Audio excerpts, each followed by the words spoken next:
नमस्कार, मैं हूं अंकित माथुर और आप देख रहे हैं सत्यमेव न्यूज। एक साल पहले एक कुत्ते के मुंह में इंसानी हाथ मिला। फिर पुलिस ने उस हाथ की मदद से लाश का सिर ढूंढा और आखिर में पूरी लाश भी मिली।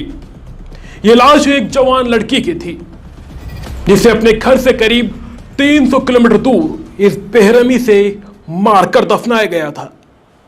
एक साल तक तो पुलिस को लड़की की पहचान तलाशने के लिए पुलिस दर दर भटकती रही, लेकिन पुलिस के एक अनोखे आइडिया ने ऐसा कमाल दिखाया कि लड़की की पहचान ही मिली, उसका कातिल भी मिला और उस जगह से उसका कनेक्शन भी मिला।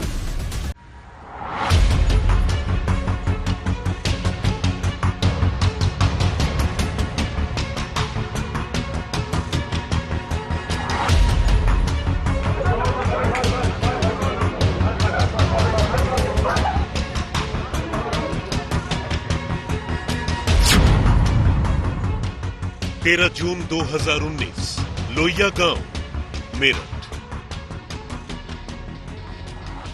इस गांव के लिए यह सुबह भी एक आम सुबह थी, जब तक कि यहां रहने वाले एक शख्स ने दिल को हिला देने वाला वो मंजर नहीं देखा था। वो मंजर क्या था? एक ऐसी तस्वीर थी जिसे कोई भी इंसान शायद कभी न देखना चाहे। गांव की पगडंडियों में खेतों के बीच से एक कुत्ता मुंह में कुछ दबाए हुए तेजी से चला जा रहा था। दूर से तो इस कुत्ते को देखकर उसके मुंह में रखी चीज का पता नहीं चला, लेकिन जब वो करीब से गुजरा और उस चीज पर नजर गई तो देखने वाले का सिर घूम गया। ये चीज क्या थी? एक इंसान की बांह थी। ये देखते ही उस चश्मदीद ने गांव के दूसरे लोगों को इसकी खबर दी और आनन फानन में मेरठ पुलिस मौका वारदात पर थी, क्योंकि जिस तरह से कुत्ता इंसानी हाथ को लेकर गांव से गुजरा था, उसे देखकर साफ था कि यह मौत मामूली नहीं थी। क्योंकि अगर मौत मामूली होती तो या तो उस शव का किसी शमशान में पूरी तरह अंतिम संस्कार हो गया होता, या फिर किसी कब्रिस्तान में लाश इतनी गहरे दफन होती कि कुत्ते के लिए उसका कोई भी हिस्सा खोद कर निकालना मुमकिन नहीं होता।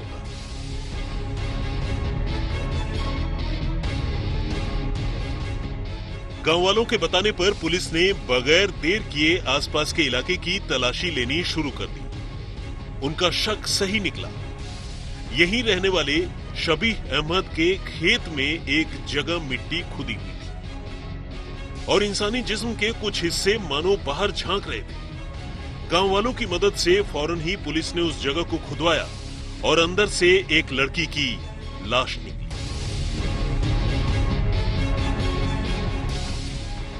एक ऐसी लाश जिसका सिर कटा हुआ था और बाहें गायब थी। बस यूं समझ लीजिए कि धर और पैर यही सही सलामत थे और बस इतनी ही चीज जमीन में दफन थी। पुलिस ने लाश को पोस्टमार्टम के लिए भिजवा दिया।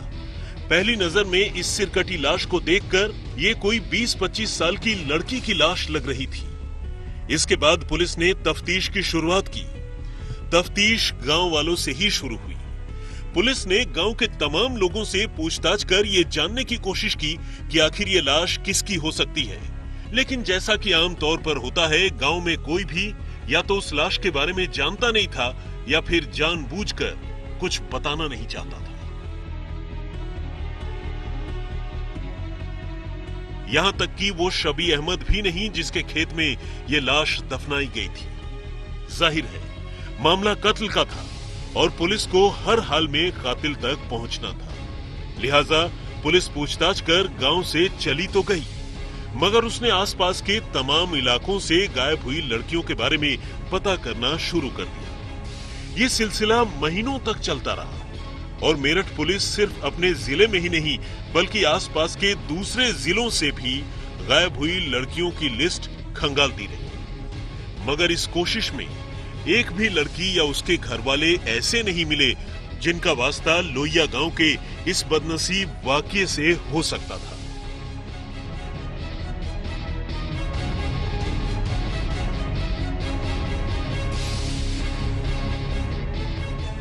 दिन गुजरते रहे और हर नई तारीख के साथ पुलिस के लिए इस कत्ल को सुलझाना एक नई चुनौती बनती रही। लेकिन तभी मेरठ के एसएसपी अजय साहनी के दिमाग में एक गजब का आइडिया कौन था। एक ऐसा आइडिया जो शायद आउट ऑफ द बॉक्स सोचने की सबसे बड़ी मिसाल थी। अब गुमशुदा लड़कियों को ढूंढ कर मेरठ पुलिस ने अब लोहिया और आसपास के उन लड़कों के बारे में पता करना शुरू किया जो लड़के गांव से दूर रहकर अलग अलग शहरों में या तो पढ़ते थे या फिर काम किया करते थे। पुलिस ने वो काम कर दिखाया जिसके बारे में कोई कुछ सोच भी नहीं सकता। बिना सिर वाली एक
अब पुलिस को बड़ी खामोशी से ऐसी किसी लड़की के बारे में पता करना था जो उन जगहों से गायब हुई थी जहां मेरठ के इन इलाकों से आने वाले लड़के रहते थे। जल्द ही ये तरकीब काम कर गई और पुलिस को लोहिया गांव के ही मोहम्मद शाकिब नाम के एक ऐसे लड़के का पता चला जो लुधियाना में रहकर कोई काम करता था। और इत्तेफाक से शाकिब लुधियाना में जहां रहता था वहीं मोती नगर इलाके से एक लड़की पिछले कई महीनों से गायब थी और लड़की के घर वालों ने अपनी बेटी की गुमशुदगी की रिपोर्ट भी लिखवाई थी।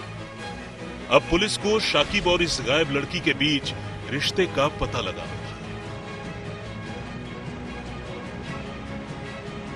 लुधियाना पुलिस से मिली जानकारी के मुताबिक मोती नगर से गायब हुई लड़की अमन नाम के किसी लड़के से प्यार करती थी और अपने घर से लाखों के जेवर और नकदी चुराकर पिछले साल मई के महीने में ही अपने घर से भाग चुकी थी। यानी जब लाश मिली उससे कोई 1 महीने पहले। ये चीजें लाश और लड़की के कनेक्शन को तो जोड़ ही रही थी, लेकिन पेच शाकिब और अमन के बीच फंसा था। लुधियाना में शाकिब काम करता था और लड़की किसी अमन से प्यार करती थी और उसी के साथ भागी थी।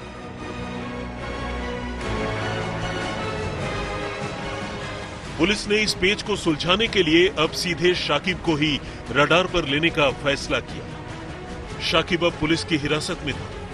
पहले तो उसने पुलिस को कई सच्ची झूठी कहानियां सुनाई, मगर बाद में उसने कबूल कर लिया कि वही अमन है जो अपने फर्जी नाम से लुधियाना में रहता है। शाकिब उर्फ अमन ने पुलिस को बताया कि बीकॉम की छात्रा और लुधियाना के मोती नगर की रहने वाली एकता देशवाल उससे प्यार करती थी और पिछले साल वो उस लड़की को अपने साथ भगा ले आया था।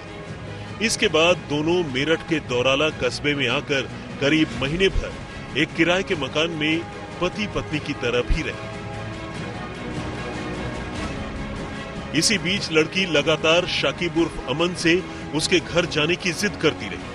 वो अपने सास ससुर यानी अमन के माता पिता से मिलना चाहती थी। लड़की की जिद से हारकर अमन ने भी उसे अपने घर ले जाने का फैसला किया और ईद से ऐन पहले शाकिब उर्फ अमन एकता को लेकर अपने गांव लोहिया चला आया।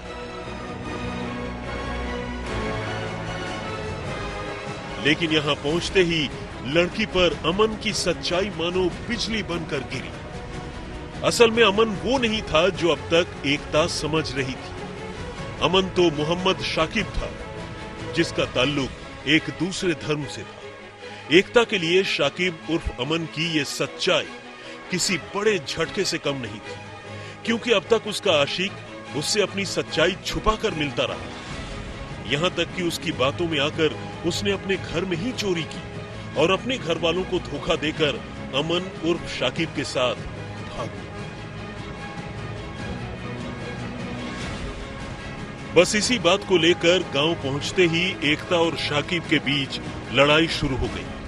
ईद के रोज तो सारा दिन दोनों आपस में लड़ते रहे। इन कुछ घंटों में शाकिब ये समझ गया था कि लड़की उसे उसकी असली पहचान के साथ किसी भी कीमत पर कबूल करने को तैयार नहीं है। और बस इसी पल शाकिब को न सिर्फ लड़की के हाथ से निकलने, खुद के जेल जाने, बल्कि लड़की के अपने घर से चुरा कर लाए गए तकरीबन 30 लाख रुपए के जेवर और नकदी भी हाथ से चले जाने का खतरा लगने लगा। और इसी वक्त शाकिब ने एक ऐसी साजिश रची जिसकी सच्चाई जानकर अब 1 साल बाद भी लोगों की रूह कांप गई। शाकिब उर्फ अमन का राज एकता के सामने फाश हो चुका था, लिहाजा अब उसके सामने 2 ही रास्ते थे।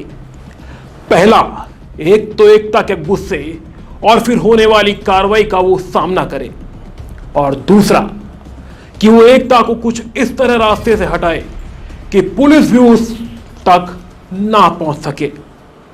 लिहाजा अपने कुछ दोस्तों और रिश्तेदारों के साथ उसने दूसरा रास्ता चुना। उसने फुल प्रूफ प्लानिंग की और एकता के कत्ल के लिए चुना मेन ईद का वो दिन, जब लोग अपने में ही मगन रहते हैं। अब शाकिब अपनी गर्लफ्रेंड के कत्ल की साजिश रच चुका था। उसने हमेशा हमेशा के लिए एकता देशवाल का मुंह बंद कराने के लिए ईद की रात सबसे पहले एकता को कोल्ड ड्रिंक में नशीली दवा मिलाकर पिला दी। अब एकता बेहोश हो चुकी थी और तब शाकिब ने वो किया जो कोई सोच भी नहीं सकता।